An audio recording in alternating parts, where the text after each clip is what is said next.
Welcome to another episode of Dr. James Spitting Game. This platform is built on real conversations around youth development, education, sports, and the systems that shape our young people's lives. And tonight's guest is someone who sits right at the intersection of all of that.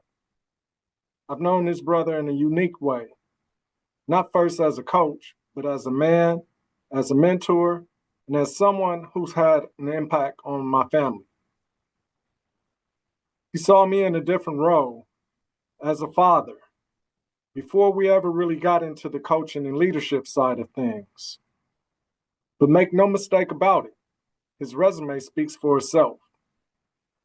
He's the head coach of Cal State LA women's basketball and coming off of a championship season, not by accident, but by design. He's built a program rooted in discipline, culture, and accountability. More importantly, he's a developer of young women, on and off the court.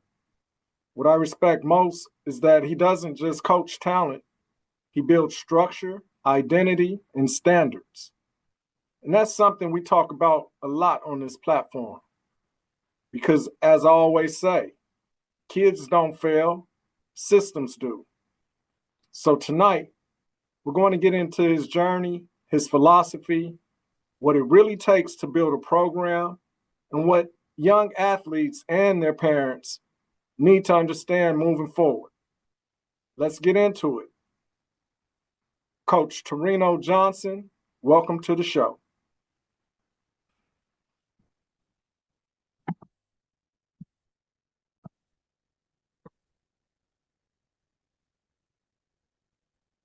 Man, so Torino,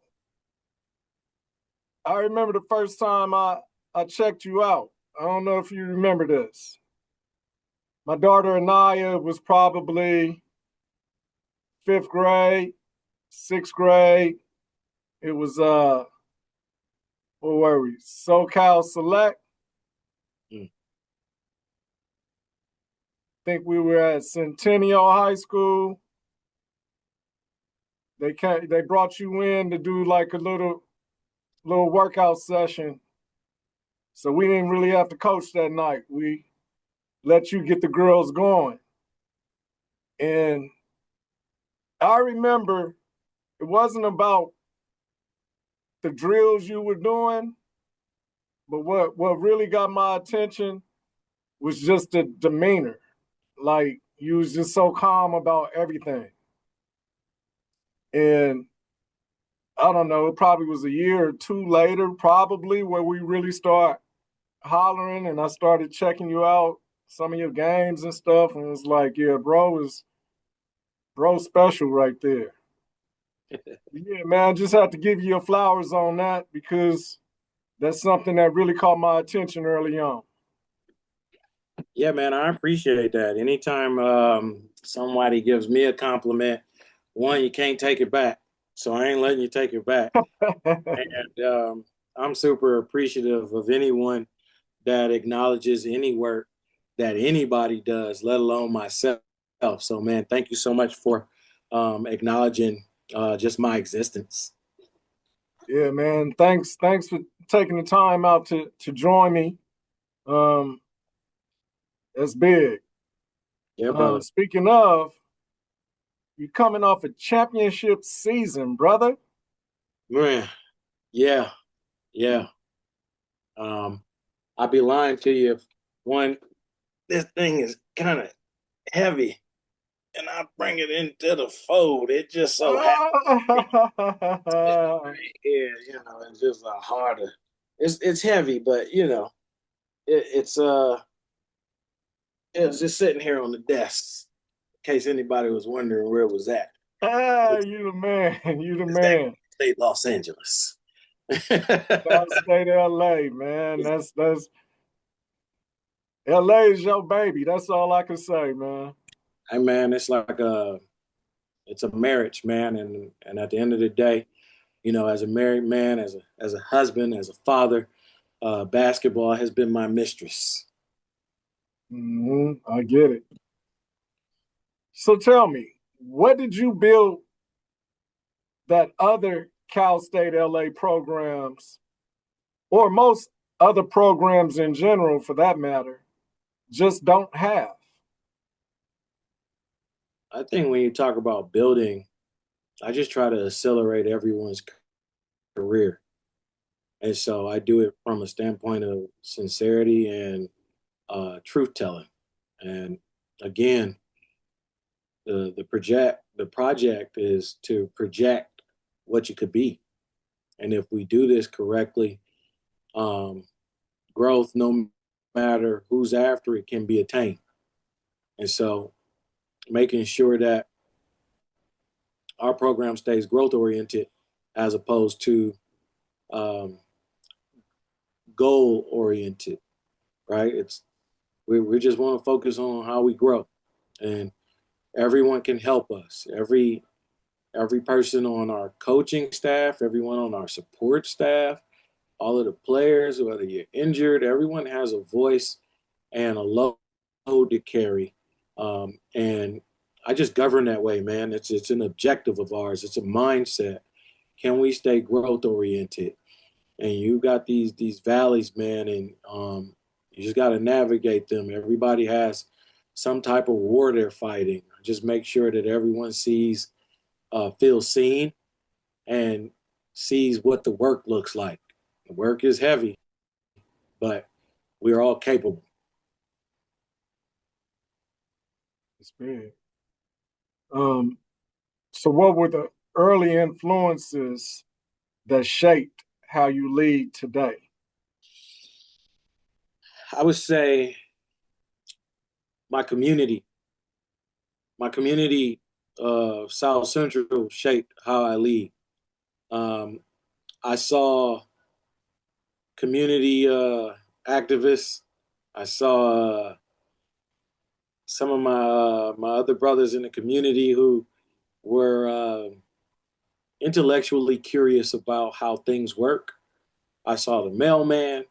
I saw the the liquor store owner, and to be more succinct, my grandparents, my mom, uh, my relatives, everyone that was battling and fighting for a day's work, everyone that understood that they were exchanging their hours for compensation because they had to pay bills.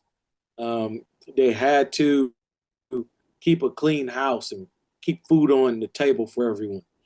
And so, what comes along with that is mastering abilities, responsibility, accountability, dependability, um, having trust in them that they were going to do the right things. It was my early entrance into just a steadfastness in family and togetherness. And all I've done is take that and create opportunities for old heads to mentor me. But they had to have tenets of my community, they had to have tenets of my family. And so the George Ravlins, the John Woodens, the Gary Colsons, the Jerry West of this world who have mentored me also reminded me of my grandmother. They also reminded me of my grandfather and my great aunt, my great uncles. They reminded me of my mom. So I felt comfortable around those people when it came to entrusting them with my growth. And so they poured into me. But more importantly, I saw something in them that resonated with me. But I would say my family and my community played the biggest role in who I've become and how I've been able to lead. It's big. So, what poured into you that you still hear in your voice when you coach? I remember as a kid, I was having this fight with my grandmother, and I was telling her how I didn't want to clean up anymore and that I had felt like an indentured servant. And she took she listened to me, right? And so this is the first mindset. Now, to provide context, I had to be like 7 years old, and I was cleaning up on 99th and Vermont in the alley, and a gang member had grabbed me and got into a shootout with another gang member right in the alley on 99th and Vermont, right across the street from James Liquor Store. And after this thing, I had went deaf. He was just shooting blindly at a dude right, like, let's say 50 feet away from him. And dude was shooting back, but he was using me as a shield because I was in the alley just sweeping. And I remember saying to her, like, I don't want to clean up anymore. Like, I don't want to do that. And I used that as a crutch. I used that line of thinking that I had just been snatched and held as a shield while cleaning up. And she listened. And I just never forget the look on her face as she broke down and she said, "Hey, let me ask you a question about cleaning up. Do you think I clean up because I want to?" And I was like, "Well, it seems like it." She says, "No, I clean up because it has to be done. And you're going to get it done. In your life, you're going to be a man that gets things done." And so as I coach, that's kind of my inner voice. I've survived too many of these occurrences to allow these weaklings to beat me.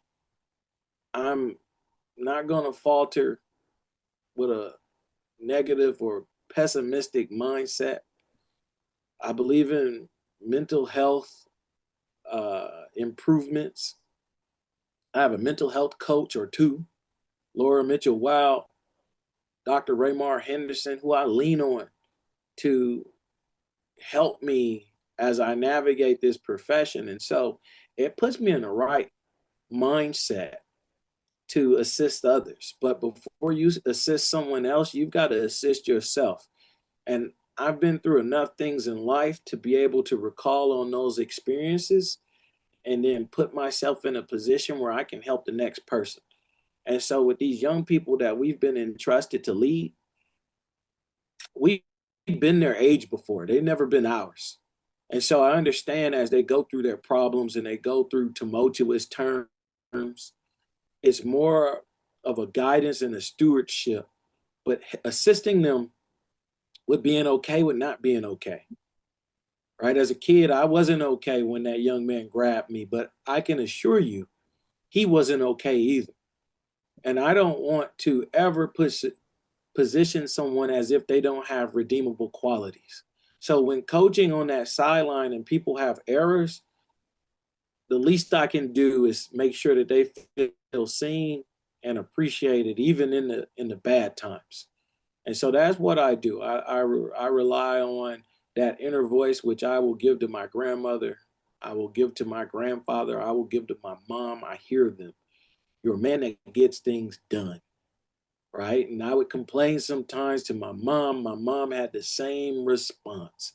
She'd say, "Kawan, I hear you, but what are you going to do about it?" And so as the games unfold, that's all I hear, man. I hear them, and that helps guide me through and helps me win. Man, those are some gems right there. So let's talk a little bit about your philosophy.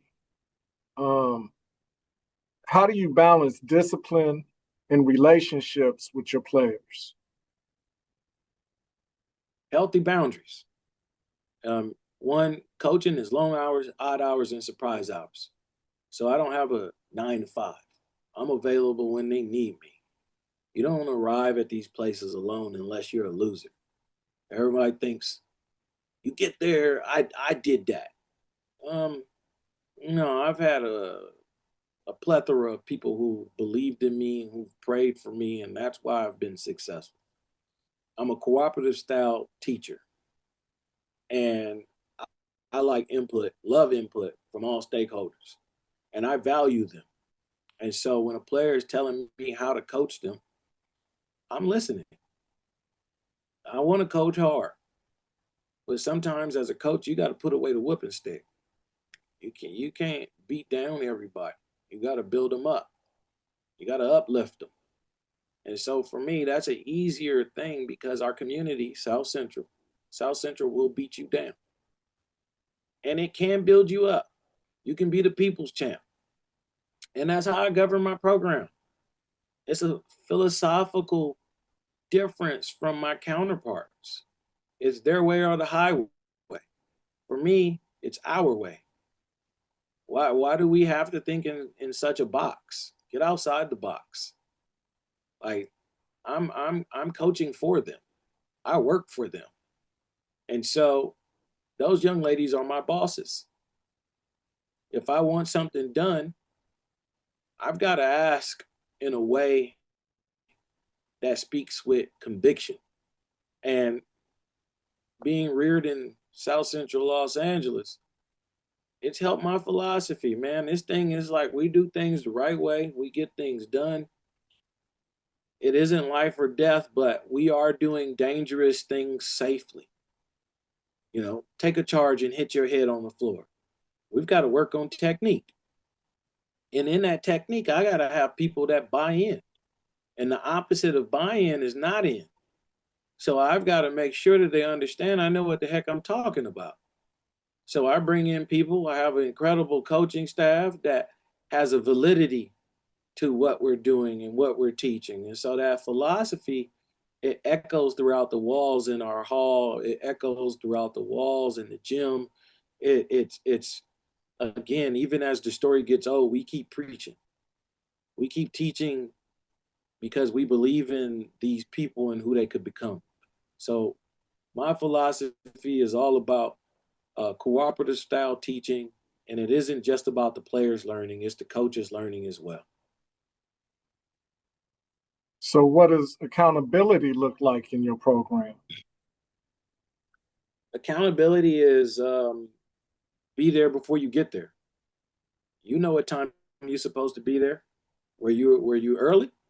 If you were early, you're on time. We practice at 6 a.m. So everything is about mastering the abilities: accountability, responsibility, dependability, availability. Like we could keep going, right? This is a deeper talk, and every day is a TED talk. Every day is a master class in doing the right thing.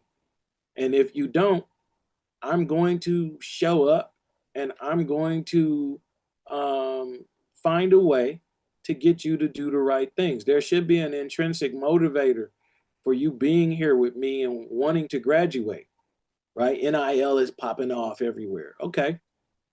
That's not a lead in conversation for me. Do you want to play for me? So we recruit the right way. And so a lot of the problems that you would have generically or generally, we don't actually have here at Cal State LA.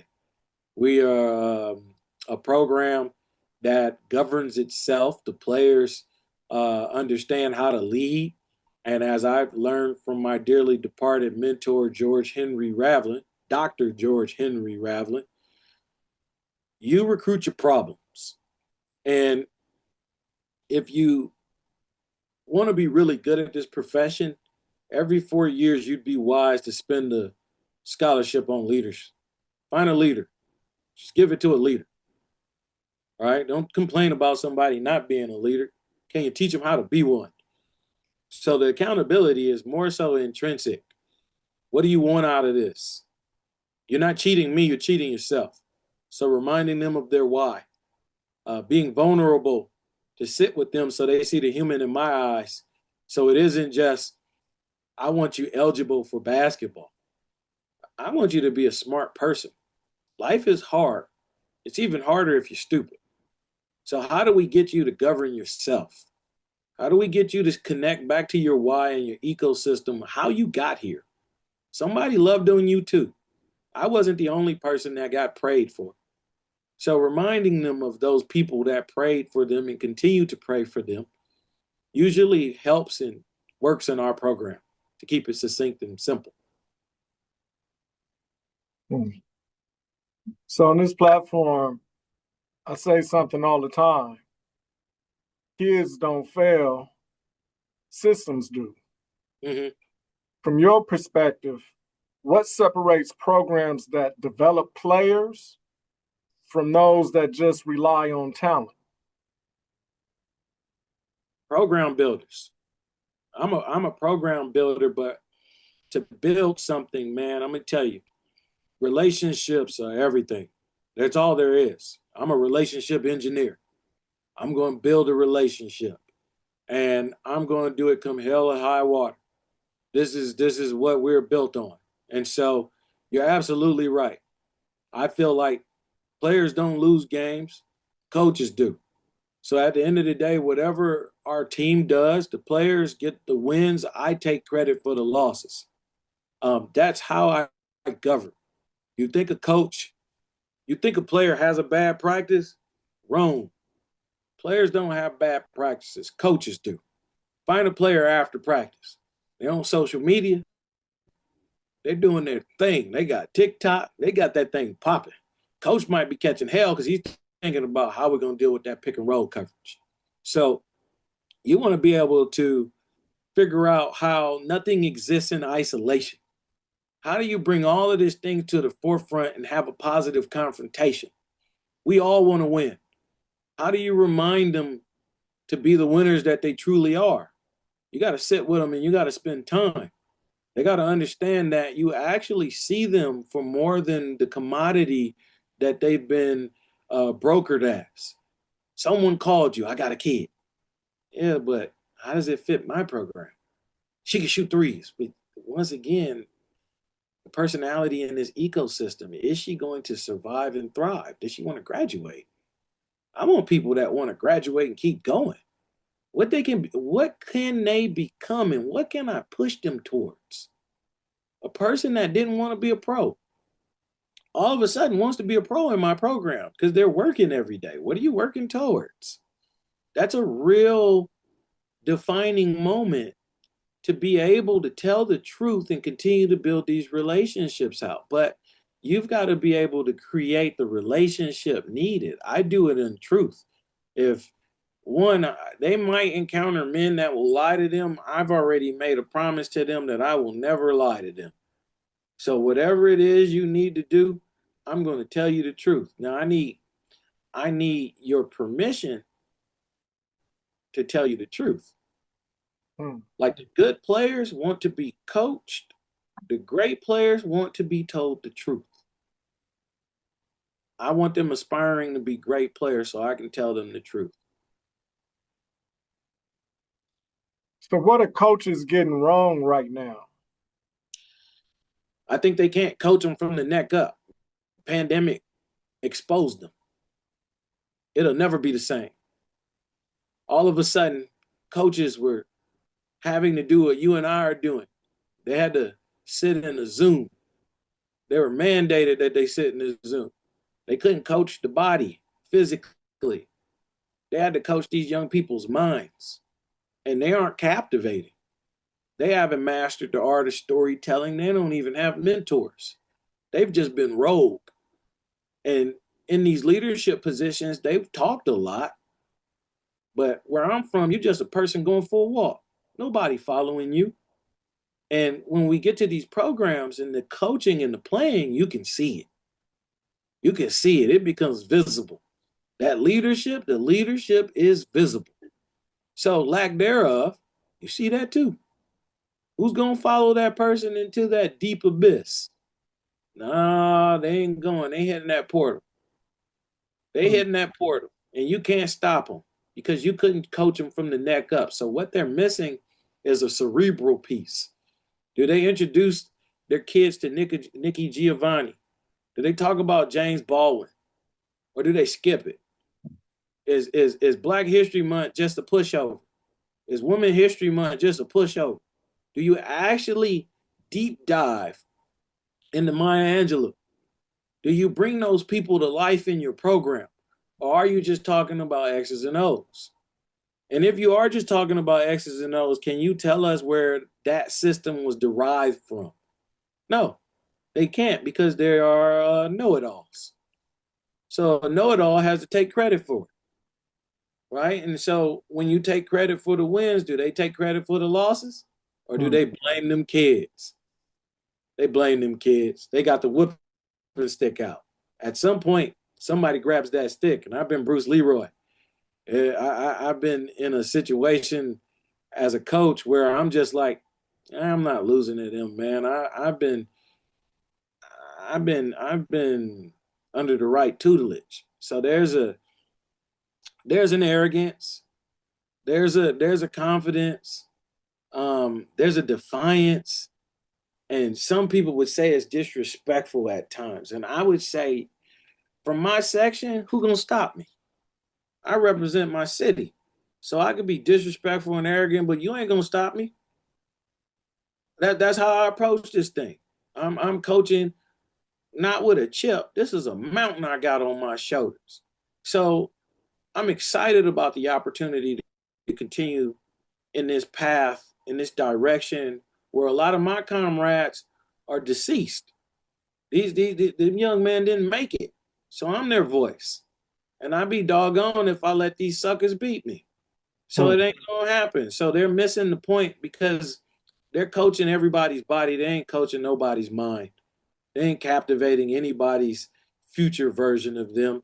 They're only focused on the past iteration. That's how you get, hey, I'm looking for that kid to transfer. We've been able to create all Americans. We've gotten kids that were in high school, brought them in, nurtured them, loved on them, all American. Hmm. Not, oh, she transferred from XYZ school. Nope. We got in there and got our hands dirty. We got in there and we captivated the minds of some of these young people, and we made them realize who they could become, and they love that iteration. So they're missing that point, and they ain't going to get it because they've been reared wrong. That's right. So, what does a player need to have before even thinking about getting to that level where you at? I think you got to have the right mindset. Like you've got to want more for yourself. Like when I'm recruiting, I'm looking for people that have a tenacity out there where they just don't quit. Right? It's like you see somebody and they're raw, but they're just working. Right? And you go, I believe in your work ethic and my coaching ability. I think that's a heck of a combination or mathematical equation for growth. And the guarantee that I have for anyone that comes into my program is that you will get better. And so if I can see that you're going to work, I know we can help you improve. And so I rely on my skill set, Meta World Peace. I've got a host of incredible young talented coaches. Matthew Rodriguez, he works in the summertime with Todd Ramasar, getting guys ready for pre-draft combines in the NBA. Guys are getting drafted. That young man's talented. Ryan Liu, again, an ASU grad. He's over here. Sabrina White, again, wildly talented. Kayla Williams, who played for me at Palisades and was at UC Irvine, Big West Player of the Year. Went on to USC, played in the backcourt with Juju, graduated from there, played at Cal, led them to the NC2A tournament, and now she's over here with me, right? And so Joshua Hopkins, I could keep going, man. Like Cameron McClinton, these folks have poured into our program where it's it's surreal to see how far we've gone from where we began in this program. And again, man, it's I think they've got to want to be coached. I think that's a tenet of like your work ethic, but you've got to want to be coached. If you want to be coached, then we get to the point where I can tell you the truth. And if I can tell you the truth, we can make you great. Right. That part. So, what are the biggest gaps that you see in the high school players? Mm. I mean, if we're gonna get specific, I see players struggling to make post-entry feeds, right? So it probably isn't being taught. I see one-dimensional players, like they can shoot, but they can't dribble, right? And so they've specialized way too soon. They should be having way more fun. I don't see the multiple athlete out on the floor where it's like, damn, she plays softball. She plays what's something booming right now? Um, Volleyball? uh, volleyball, but I'm thinking of one of those new ones. It's flag football, right? Out here, wrestling is big. Right. I think it's important to engage in all of the arts and all of the sports. So then you have an idea of like what you really like. Right. I don't think they have an idea of what they really like. I think they have an idea of what their parents put them in. Right. So then it's like, man, I got to make it with this basketball, but they don't really love it. So I see a lack of love out on the court. Right. And so then you're not going to hustle and die for the loose ball because you don't, you're not doing that. You're like, wait, I just shoot the three. So for me, it's really about finding players who have that love for the game, and I don't see a tenacity that evokes love for the game. Okay. So, I want to go here for a second. Mm. What's the youngest age you've worked with or been around in the game? And at that level, what kind of pressure were you already seeing from the parents and the coaches? I want to say when I was coaching AAU ball, I may have had some fifth and sixth graders or some sixth and seventh graders, a combination. And I was listening to the parents, and I remember one time I heard a parent say, like, my kid is as good as Jordan Canada. And at that time, I'm sorry, which like a kid in Canada named Jordan. But if you're talking about Jordan Canada, the kid, the young lady that I believe will be a WNBA superstar, I said that's a false equivalence. We shouldn't be making these comparisons. I think you should just enjoy the fact that you get a chance to see your daughter play. And so I think I was confronted with the delusion of the parent, but I get it. Like you got to root for your child, right? But I don't think you should put that onto your kid and create this pressure that they've got to be that. I think you can have that young lady as a role model. I think Jordan Canada is an incredible ambassador and role model for young kids coming up. I think Naira Fields, uh, Gia Perkins, these are incredible people to pattern your game after and to model your life after. But for you to like set off to like, I want to be that at the fifth grade, have Hmm. fun. Just have fun. And I think the coaches need to scream that messaging too. Like let's have fun. Let's find a competitive greatness that we all can aspire to and let's let that lead us. And maybe insert name here will be great. Like Anaya James can have her own name for just being great. You carved out your own niche, and everybody's like, yo, Anaya was incredible at the University of Pacific, but she was also incredible at West Orange. We already knew that. So it's fall in love with your game and let your game speak for you. I think that should be something that we should be pitching a little harder. And from your perspective, what does that pressure do to kids long term? I think it pushes them closer to burnout. Like at some point, you're doing a comparison thing, and comparison is the thief of joy. So I can't be happy if I had this great game, but I'm looking over my shoulder to see what this other person I'm being compared to is doing. Well, if they had a great game too, that that's not part of your competitive greatness. It's Right. can you PR consistently? What's your personal record? That's what we need to be focused on. We need to be focused on the best iteration of you. Who can you become? You can't become that other person. So why are we trying? So I would focus in again on that aspect of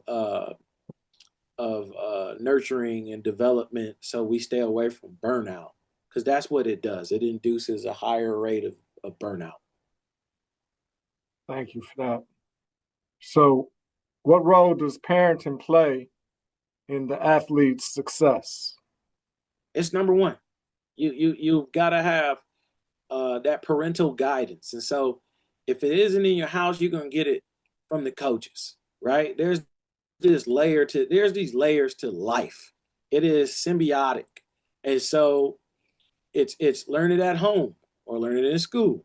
You don't learn it in the school, you're gonna learn it in the streets. You don't learn it in the streets, there's another other place for you to go where you're gonna conform.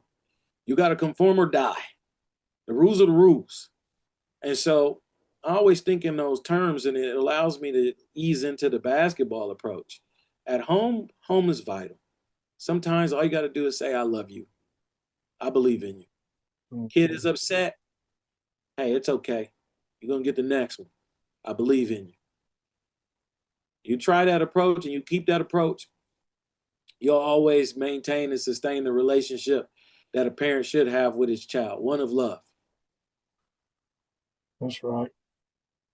So, when it's all said and done, what do you want your players to say they got from you beyond basketball? I want them to be able to feel that they got love, man. I don't think there's enough love in the world. And so they were seen and they were encouraged and inspired to go do something beyond basketball. They use it as a vehicle, but I would take it back to love, man. That's what I do. I'm gonna love on everybody in my program. And if we do it appropriately, then they exude that same love to their family and their friends and their fictive kins and all of the people that will come after them. Sometimes you got to hustle for your lineage. You're going to hustle for some people you'll never meet. I want them to be inspired to leave that generational wealth for the next folk, the folk that will never, ever meet. I want them to feel that love. And if I do it right, then I know that daily deposit of love, it will create dividends. Yeah. Man, I appreciate you, Coach. Not just for Anytime, coming on, but for the work that you're doing. Because what people don't always see is it's not just about basketball. It's about structure, identity, and preparation. And that's something that you've been holding down from the time I met you. man, I appreciate you. Thank you so much for having me. Thank you so much for believing in my abilities and thinking highly of me enough to bring me on this podcast, man. I can't thank you enough. My family thanks you.